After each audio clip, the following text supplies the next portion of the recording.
Game of Thrones, the board game, 3 to 6 players take on the roles of the great houses of Westeros. By mustering armies, conquering territories and forming alliances, each house strives to claim the Iron Throne.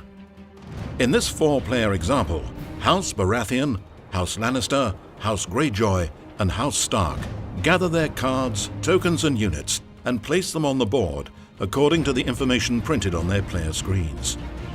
Next, each house places its victory, supply and influence tokens on the tracks found on the game board.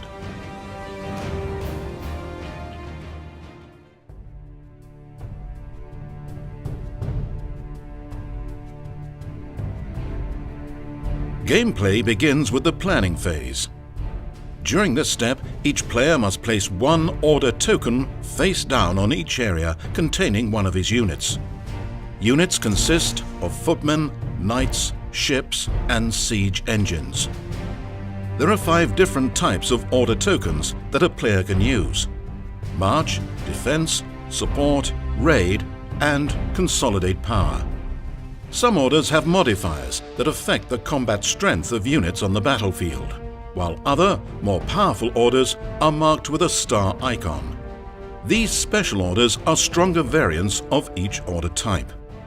The number of special orders a player may place during the planning phase is determined by his position on the King's Court influence track.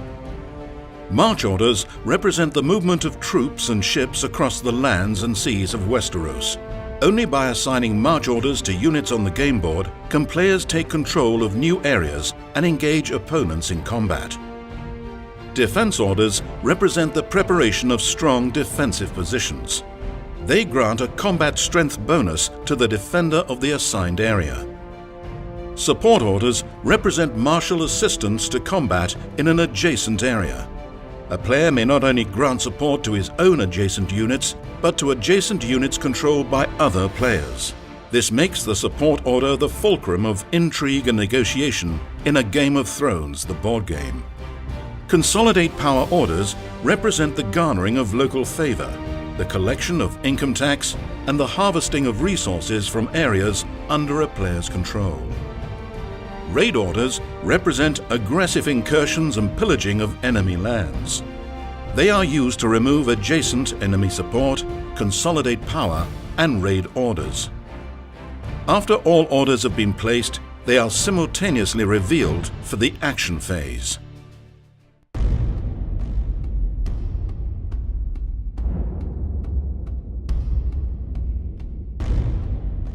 Since he holds the highest position on the King's Court influence track, the Lannister player controls the Messenger Raven token. He may use the Messenger Raven's power to either exchange one of his assigned orders with one of his remaining orders, or to look at the top card of the Wildling deck. Seeing that House Greyjoy has placed a support order in Ironman's Bay, House Lannister decides to use the power of the Messenger Raven to exchange his defense order in the Golden Sound with an unused raid order. After the special power of the Messenger Raven has been used, gameplay proceeds to order resolution. Raid orders are resolved first, 1 order at a time, following the sequential house positions on the Iron Throne influence track. Lannister, the only house to issue a raid order this round, resolves its raid at the Golden Sound. In doing so, it may choose to remove any adjacent enemy support, consolidate power, or raid orders. Lannister removes Greyjoy's support order located at Ironman's Bay. Next, march orders are resolved, 1 order at a time, following the sequential house positions on the Iron Throne influence track. House Baratheon, in the first position on the Iron Throne track, is first to resolve a march order. Baratheon has 2 march orders, 1 at Shipbreaker Bay and 1 at Dragonstone. The Baratheon player chooses to resolve the march order at Shipbreaker Bay and moves one of his ship units from Shipbreaker Bay to Blackwater Bay. House Lannister is next. Lannister has 2 march orders, 1 at Stony Sept and 1 at Lannisport. The Lannister player chooses to resolve his order at Stony Sept, using it to move a footman unit to Harrenhal. Lannister's decision to move his footman unit out of Stony Sept would leave it unoccupied. However, each house begins with a supply of power tokens. Power tokens are used for bidding and to establish control of game board areas. Before leaving Stony Sept, Lannister elects to establish control by placing a power token here. In this way, Lannister retains control of Stony Sept even after the last Lannister unit leaves. As the Lannister footman unit has taken control of Harrenhal and its castle, the Lannister player moves his house token one step up on the victory track to indicate he now controls a total of 2 strongholds and castles. Stark is next on the Iron Throne influence track and resolves his march order at Winterfell to move its knight unit to Moat Cailin. Taking control of Moat Cailin's castle, House Stark immediately advances 1 space on the victory track. Greyjoy resolves its march order in Pike's Harbour by moving a ship out of the harbour and into Iron Man's Bay. Every player has now had the opportunity to resolve a single march order. However, play continues in this fashion until all march orders have been resolved. House Baratheon resolves its remaining march order at Dragonstone by moving a knight to the Kingswood. This is possible because a Baratheon ship unit occupies the adjoining Shipbreaker Bay sea area, forming a bridge between the Dragonstone and the Kingswood land areas by ship transport. House Lannister resolves its second march order and moves a knight from Lannisport to Riverrun. Gaining the stronghold at Riverrun, House Lannister immediately advances to the 3rd space on the victory track. House Stark's final march order moves his ship in the Shivering Sea to the Narrow Sea. Greyjoy marches a footman unit from Greywater Watch to Moat Cailin, leaving a power token on Greywater Watch to establish control there. However, Moat Cailin contains one of House Stark's knight units, resulting in combat between House Greyjoy and House Stark.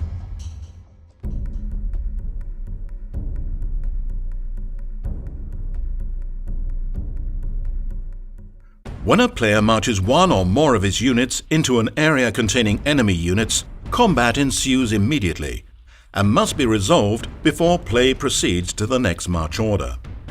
In this example, House Greyjoy has marched a footman unit from Greywater Watch to Moat Cailin, containing a Stark Knight unit. The battle begins by the 2 opponents calling for support from adjacent areas. Only House Stark has an adjacent support order in White Harbour. Areas with support orders may support any number of adjacent combats during a game round, and may even support the forces of other players engaged in an adjacent combat. In this case, House Stark's footman in White Harbour lends its support in the adjacent Moat Cailin. Now, each side calculates the total combat strength value of its units involved in the combat. Each unit type contributes a specific amount of combat strength in combat. Footman and ship units contribute 1 combat strength, while a knight unit contributes 2 combat strength. Siege engine units contribute 4 combat strength when attacking an area containing a castle or stronghold. But siege engines have no combat strength when defending or when attacking an area without a castle or stronghold. In this example, Greyjoy's footman unit with a combat strength value of 1 challenges Stark's knight unit with a combat strength value of 2, supported by a Stark footman in White Harbour with a combat strength value of 1. Greyjoy, as the attacker, also includes the combat strength value on his march order, in this case 0. A defense order in the embattled area would add its combat strength to the defending units. In this case, however, there is no defense order in Moat Cailin. Both houses now choose and reveal 1 house card. House cards represent characters lending their abilities and strength to combat. Stark reveals Eddard Stark, who has a combat strength value of 4 and 2 sword icons, which, if Eddard is victorious, will destroy 2 of Greyjoy's units in the combat. Greyjoy reveals Balin Greyjoy, who has a combat strength value of 2 and an ability that reads, "The printed combat strength of your opponent's house card is reduced to 0. Text abilities are immediately resolved. Holding the highest position on the fiefdom influence track, Greyjoy controls the Valyrian steel blade. This token may add 1 combat strength to a combat once per game round. Greyjoy decides to use the Valyrian steel blade. The final combat strength for House Greyjoy is 4. 1 for the footman, 2 for Balin Greyjoy, and 1 for the Valyrian steel blade. The final combat strength of House Stark is 3. 2 for the defending knight, and 1 for the supporting footman in White Harbour. As Eddard Stark's combat strength was reduced to 0 by Balin Greyjoy's text ability, he contributes no strength to the combat. Greyjoy wins the battle 4-3, and Stark's knight must retreat to an adjacent, empty or friendly area. After retreating, the unit is laid on its side. It becomes routed and can no longer provide combat strength this turn. Stark loses the castle at Mokelin and moves down 1 space on the victory track. Greyjoy, gaining the castle, moves 1 space up. The next orders to be resolved are Consolidate Power Orders. Baratheon, first on the Iron Throne track, resolves his Consolidate Power Order in the Kingswood, gaining 1 power token for the order and 1 additional power token because the Kingswood area contains a power symbol. House Greyjoy has the only other Consolidate Power Order at Pike and gains 2 power, 1 for the order and 1 for the icon printed on Pike. After all Consolidate Power Order tokens have been resolved, Defense and Support Order tokens are removed from the board, and routed units are restored. The next game round now begins, and the round marker is advanced forward 1 space.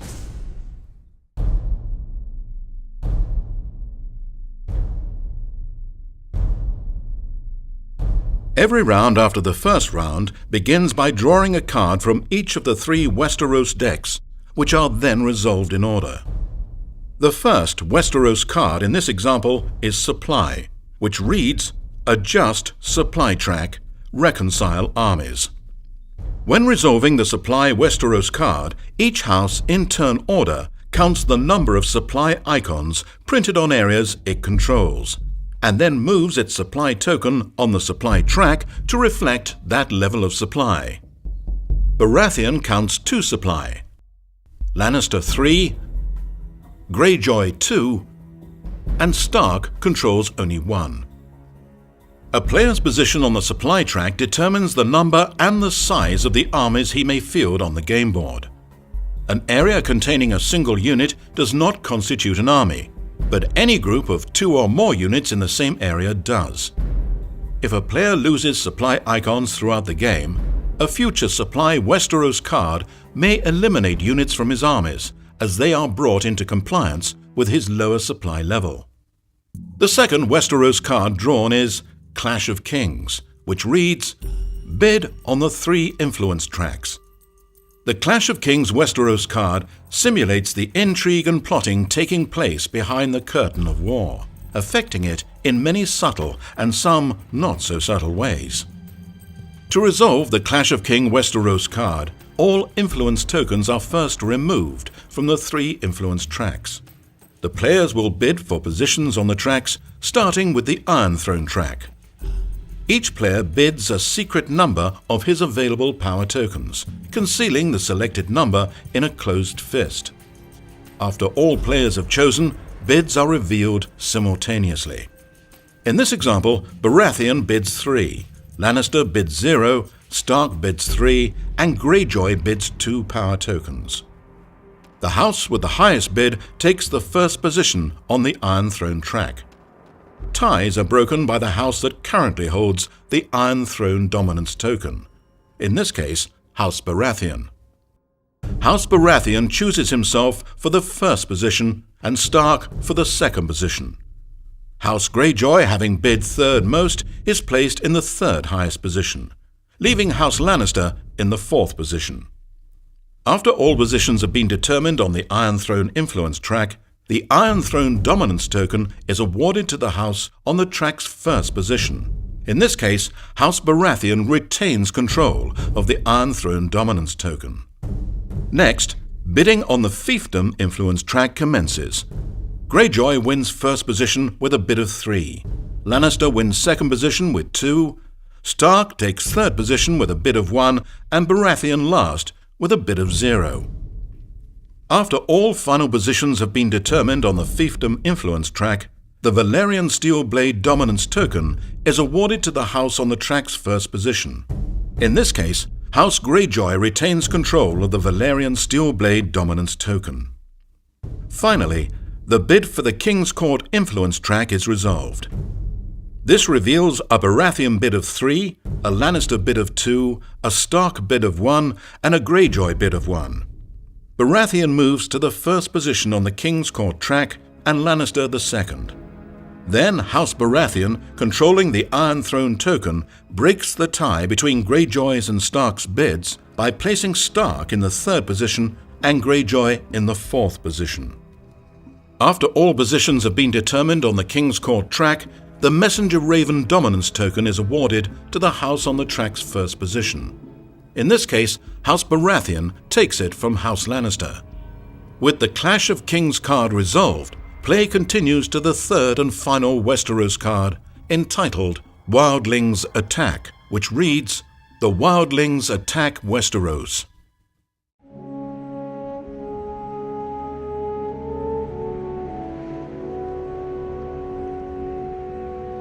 In the icy north, an army of barbaric wildlings gather to descend upon the continent of Westeros. The ancient order of the Night's Watch protects the massive wall that defends against these dangers. Yet the strength of the Night's Watch will fail without the support of the great houses. Some cards in the Westeros decks are marked with a wildling icon.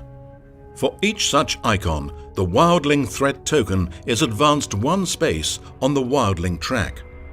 When the track reaches 12 or a Wildlings Attack Westeros card is drawn, players must resolve a wildling attack by collectively bidding power tokens against the threat illustrated by the wildling track.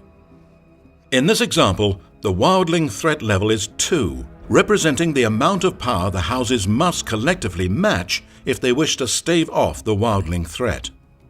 To do so, each player bids against the wildling track by selecting and holding a secret number of his available power tokens in his closed fist. The combined number of bid power tokens is the Night's Watch strength and is compared to the wildling strength. In this example, all players bid 0, as most had spent all their power in previous phases. With a wildling strength of 2 against a Night's Watch strength of 0, it is a wildling victory. The threat token is moved back 2 positions, to a minimum of 0, and any bid power tokens are discarded. Next, the top card of the wildling deck is revealed and shows a Mammoth Riders card. The wildling victory section on the card reads, Lowest bidder destroys 3 of his units anywhere. Everyone else destroys 2 of their units anywhere. Since each house bid the same amount, it is up to House Baratheon, the holder of the Iron Throne dominance token, to break the tie and determine who will be the lowest bidder. After resolving the Wildlings Attack card, the Westeros phase for this game round has been completed. Play now proceeds to the planning phase. After 10 game rounds, the house that controls the most areas containing castles and strongholds is declared the winner. If, however, at any time during the game a player controls 7 such areas, that player immediately wins the game.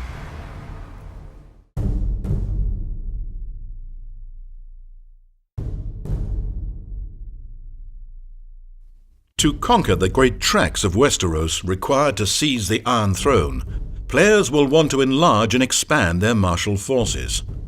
The principal way for players to recruit new units to the game board is during the resolution of a Mustering Westeros card during the Westeros phase. When a Mustering Westeros card is resolved, each player in turn order may recruit or upgrade units in each area he controls containing a stronghold or a castle. Each castle provides 1 mustering point, while strongholds provide 2 mustering points. When mustering, a footman or a ship unit costs 1 mustering point, while a knight or a siege engine unit costs 2 mustering points. Alternatively, a player may upgrade an existing footman unit to either a knight or a siege engine unit for a cost of 1 mustering point. A player may never muster a unit that would cause the number or size of his armies to exceed his supply limit, as illustrated on the supply track on the game board. In this example, it is House Lannister's turn to muster units during the resolution of a Mustering Westeros card. Lannisport contains a stronghold which provides 2 mustering points. The Lannister player begins by upgrading the footman unit here to a knight unit at the cost of 1 mustering point. He then uses Lannisport's remaining mustering point to place a new ship unit in the Golden Sound. Ship units cannot be mustered on a land area, but must instead be placed in a friendly or empty adjacent sea area or port. As the Golden Sound already contained an existing Lannister ship unit, this area is now considered an army of 2 units, taking one of the 2 army slots of Lannister's supply. At an overall supply level of 3, House Lannister may field 3 armies of 2 units each, and 1 army of 3 units. The Lannister player then musters units in River Run, also a stronghold, providing 2 mustering points. He uses his first mustering point to place a new footman unit in River Run, and the second mustering point to place a new ship unit in the adjacent Golden Sound sea area. In joining the already existing 2 ship units in the Golden Sound, the new ship unit from River Run forms an army of 3 units in the Golden Sound. This is a legal placement, as Lannister's supply level allows him to field 1 army containing 3 units. Lannister's final mustering area is Harrenhal, which provides 1 mustering point. Lannister spends this point by placing an additional footman unit here, forming an army of 2 units. House Lannister has now concluded its mustering. In order of the Iron Throne influence track, the next house now resolves its mustering. This continues until all houses have mustered units on the game board. Will you take power through force? Use honeyed words to coerce your way onto the throne.